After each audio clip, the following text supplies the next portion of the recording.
ہم میں سے اکثر لوگ ایسے ہوتے ہیں جب نماز پڑھنا شروع کر دیتے ہیں تو شیطان ہمارے ذہنوں میں وسوسے ڈالنا شروع کر دیتا ہے۔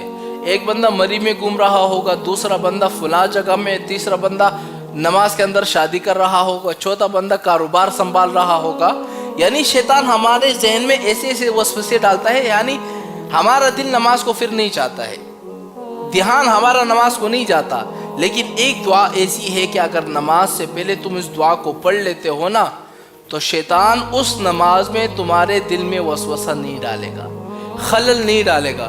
آج لوگ کتنے لوگ پریشان ہیں، مجھے بھی کال آتی ہے کہ مولانا صاحب میں کیا کروں، نماز پڑھنے کی کوشش کرتا ہوں توجہ کے ساتھ، لیکن جب پڑھتا ہوں تھوڑا دیر پڑھ لیتا ہوں پھر میرے ذہن میں خیالات آنا شروع ہو جاتے ہیں، ایسے ایسے خیالات کہ مولانا صاحب میں آپ کو بیان نہیں کر سکتا۔ تو میں ان لوگوں کو کہتا تھا، ان لوگوں کو کہتا بھی ہوں، اس دعا کو صرف ایک نماز سے پہلے پڑھ لو نا تو شیطان تمہارے دل میں وسوسہ نہیں ڈالے گا، پھر تم ایسی نماز پڑھو گے تمہیں نماز پڑھنے میں مزہ ہی آئے گا۔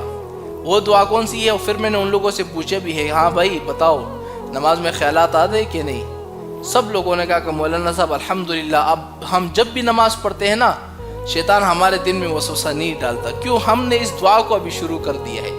اب وہ دعا کون سی؟ میں آپ سے بھی کہتا ہوں، خواتین ہیں، مرد حضرات ہیں، جن کو نماز کے اندر خیالات آتے ہیں نا، اس دعا کو پڑھنا شروع کر دو نماز سے پہلے، اور اپنے اوپر یوں چف کر دو، چف کر دیا، شیطان آپ کے دل میں وسوسہ نہیں ڈالے گا اس نماز کے اندر۔